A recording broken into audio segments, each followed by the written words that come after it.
ప్రకాశం జిల్లా మార్కాపురం పట్టణంలో మార్కాపురం శాసనసభ్యులు కందుల నారాయణ రెడ్డి పిలుపు మేరకు స్త్రీ శక్తి కార్యక్రమానికి వేలాదిగా మహిళలు తరలివచ్చారు. దోర్నాల బస్టాండ్లోని డాక్టర్ నందమూరి తారక రామారావు విగ్రహానికి మార్కాపురం శాసనసభ్యులు కందుల నారాయణ రెడ్డి పూలమాలలు వేసి కార్యక్రమాన్ని ప్రారంభించారు. అనంతరం మహిళలతో కలిసి నాయుడు బజార్, అమ్మవారిశాల, గడియార స్తంభం నుండి తిరిగి దోర్నాల బస్టాండ్ కు చేరుకుని అన్నగారి విగ్రహం వద్ద ప్రసంగించారు.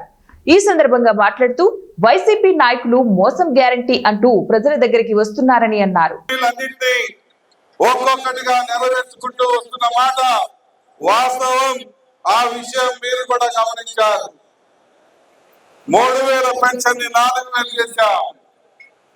4000 పెన్షన్ ఇంటింటికి 1వ తారీఖున మన ఇంటికి వచ్చి ఇచ్చేలా చేసుకుంటూ పోతా ఉన్నాం. అధికారులకు, ఉద్యోగస్తులకి గతంలో ఎప్పుడు పడతాయో చెప్పలేనటువంటి పరిస్థితి.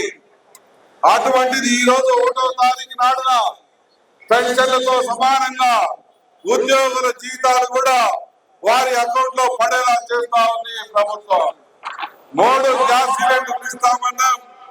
ఆ 3 గ్యాస్ సిలిండర్లని ఈ రోజు రాష్ట్ర వ్యాప్తంగా అందిస్తా ఉన్నాం. అమ్మఒడి కానీ గత ప్రభుత్వం మీ ఇంట్లో ఎంతమందికి ఉంటే ఎంతమందికి పిల్లలు అన్నారు.